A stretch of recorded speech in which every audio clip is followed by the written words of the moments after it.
प्रभु श्री राम ने माता सीता से बहुत ही करुण स्वर में एक बार कहा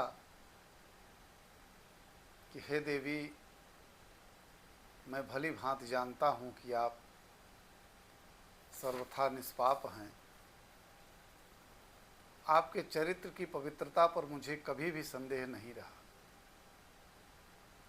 फिर भी लोकमत और राजधर्म के कठोर बंधन के कारण मुझे आपसे वियोग का वह निर्णय लेना पड़ा जो मेरे जीवन का सबसे बड़ा दुख बन गया। भगवान ने कहा कि मैं स्वीकार करता हूँ कि समाज के भय से आपको वन में भेजना मेरे जीवन का एक ऐसा निर्णय है जिसकी पीड़ा मैं आज भी अपने हृदय में अनुभव करता हूँ। यदि इस कर्म से आपको कष्ट पहुंचा हो तो मुझे क्षमा करना। भगवान ने कहा कि मैं यह भी जानता हूं कि कुमार लव और कुश मेरे ही पुत्र हैं। उनके तेज, उनके संस्कार और उनके गुण स्वयं इसका प्रमाण है। मेरे हृदय में उनके प्रति वही स्नेह है जो एक पिता का अपने पुत्रों के प्रति होता है।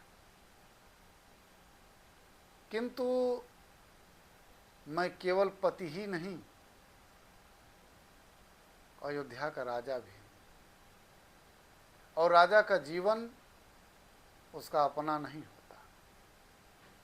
वह प्रजा के विश्वास और मर्यादा का भी अधिकारी होता है। इसलिए जन समाज के समक्ष आपकी पवित्रता का प्रमाणित होना आवश्यक है, ताकि भविष्य में कोई भी आपके चरित्र पर प्रश्न चिन्ह लगाने का साहस न कर सके। भगवान ने यह भी कहा है कि मेरे हृदय में आपके प्रति प्रेम कभी कम नहीं होगा। यह प्रेम आज भी उतना ही निर्मल और अटूट है जितना वनगमन के समय था। किंतु राजधर्म की मर्यादा ने मुझे अपने व्यक्तिगत सुख का त्याग करने के लिए बाध्य किया है। सीता की पवित्रता पर भगवान श्री राम को बिल्कुल कतई कोई संदेह नहीं था। विवाद लोकोपवाद और राजधर्म का था, और यह प्रसंग हम सबको यह बताता है कि